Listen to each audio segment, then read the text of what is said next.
Hello সকলকে, দেখো আজকে আমি বানাচ্ছি এগ কারি।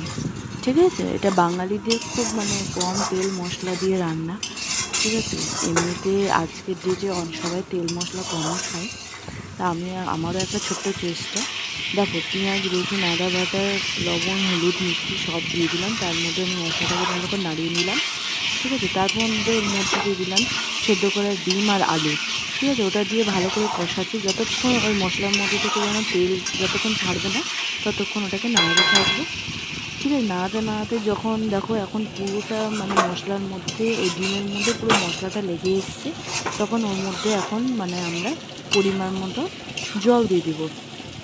কেন কি অলরেডি আমার এখানে ডিম আর আলু অলরেডি সেদ্ধ করা আছে, তো এখানে আমি পরিমাণ মতন জল দিয়ে দেবো। আপনারাও কিন্তু এখানে পরিমাণ মতনই জলটা দেবেন। ঠিক আছে, দিয়ে এখানে সব সবজির তরকারিগুলোকে আবার ভালো করে নাড়িয়ে নিলাম। ঠিক আছে, ডিম আলুকে ভালো করে নাড়িয়ে নিলাম জল দেওয়ার পর। দিয়ে দেখুন যখন ফুটে উঠেছে তখন এর মধ্যে দিয়ে দেবো হালকা করে গরম মশলা গুঁড়ো। ঠিক আছে, তো আপনারা দিতেও পারেন, আদারওয়াইজ এটাকে স্কিপ করে যেতেও পারেন।